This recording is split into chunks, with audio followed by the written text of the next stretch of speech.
I've recently been playing a lot of games that people would consider multiplayer tactical shooters. Arma 3, Rainbow Six Siege, and, Vegas 2.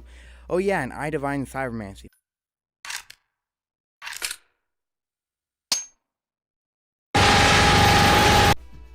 And I've been wondering about the game that arguably started it all, or at the very least pioneered the genre into what it is today. And that would, of course, be Counter-Strike. I have no actual way of playing the original Counter-Strike Half-Life mod because, well, frankly, I wouldn't even really know how to start with that. So instead, I decided to go and buy Counter-Strike 1.6. Door stuck! Door stuck! Please!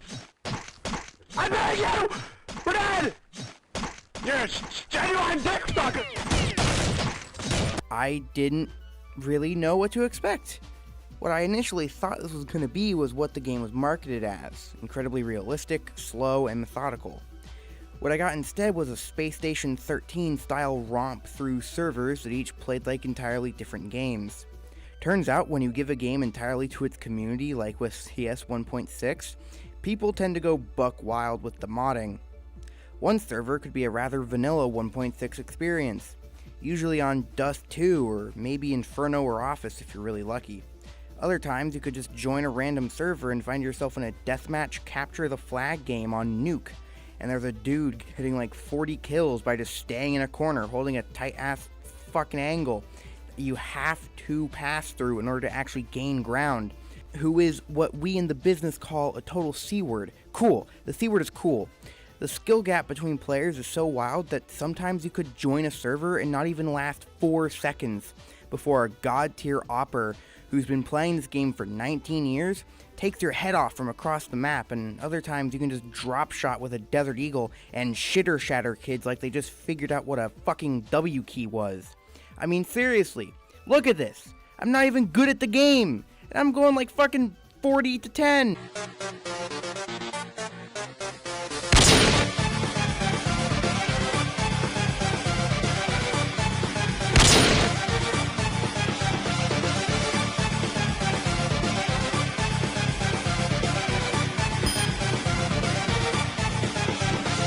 But, okay, let's slow down. Some of y'all might not even know what CS is, so let me explain. Counter-Strike is a game of a conflict as old as the Reagan administration. Old school terrorists and leftist rebels who are out here trying to make some systemic changes, and the macho manly men who are sent in to halt the Red Menace. The game has what are essentially 2 phases, and I call these phases the buy phase and the action phase. At the start of each round, you're able to open up a shop which allows you to buy a primary weapon, a replacement for your pistol, extra gear like armor and grenades, and specific to 1.6, primary and secondary ammo. That's right. Ammo? You gotta buy it. Something exclusive to 1.6 as well is an item known as the Ballistic Shield.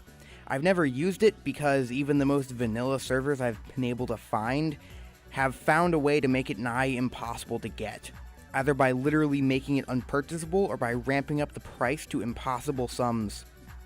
After both teams have taken the few seconds it takes to stock up on weapons and ammo, the game begins proper.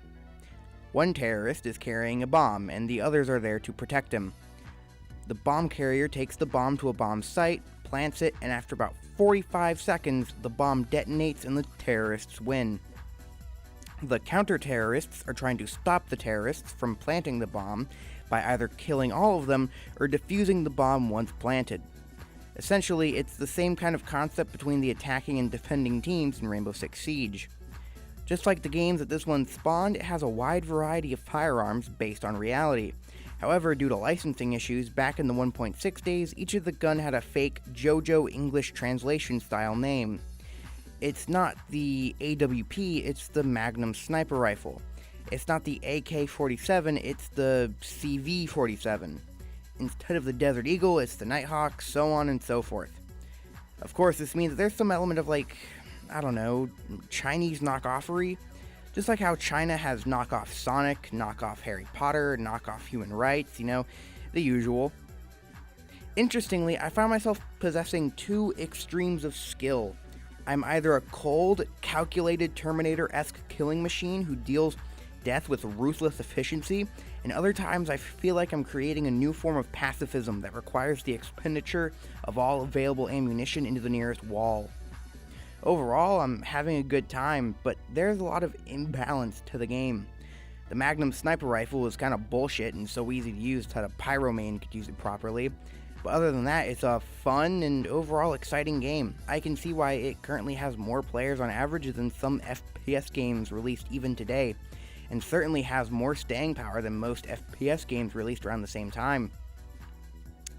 But I've heard tales of another aspect to the game. Released 4 whole years after the original, which takes the basic gameplay of CS and uses it to create a single-player experience. Part 2. Condition Zero. I expect nothing, and I'm still let down. Counter-Strike Condition Zero was released in 2004 and was developed by Turtle Rock Studios. Whoa, what?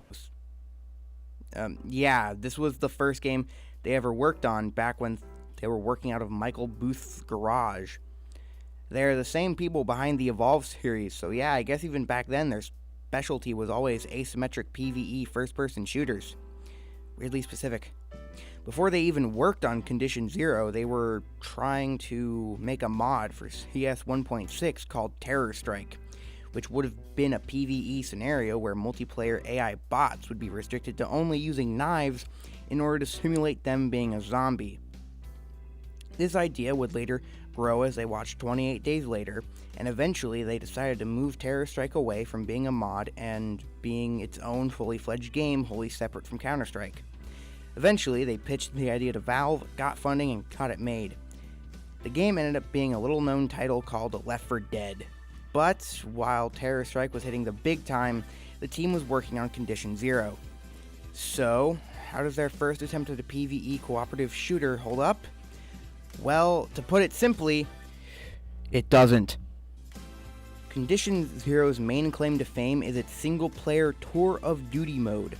You pick a roster of up to 5 dudes and you basically just play AI bot matches of 1.6 but with special challenges, such as getting X number of kills with a sniper rifle or finishing a match in under Y amount of time. It's as aggressively mundane as it sounds. As an extra mode in an already content-rich game, I could see it being a nice touch, but as the main feature of an expansion, it's simply lacking. Imagine if World of Warcraft was released, and then we got Burning Crusade a few years later, but instead of adding a whole new open world, flying mounts, a return of the Burning Legion, new dungeons and raids, it only added looking for group. That's what this feels like to me. Not to mention the fact that it's just generally annoyingly loud. Each time your teammates do literally anything, a fucking beeping alarm sound plays that no matter what volume your game is set to is always just loud enough to be grating on the soul.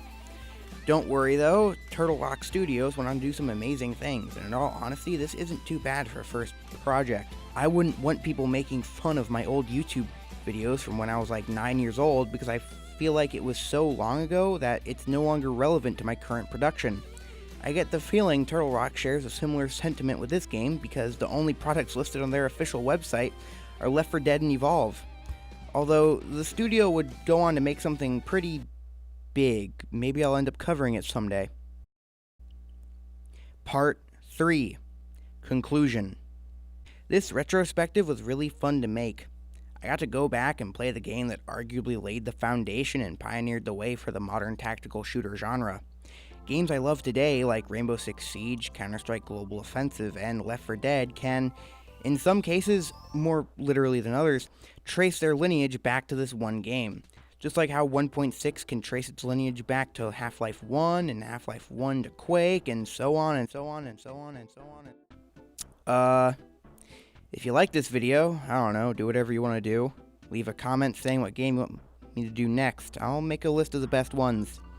Have a good day, or night, or, I don't know, fucking evening? Whatever. Just have fun. Goodbye.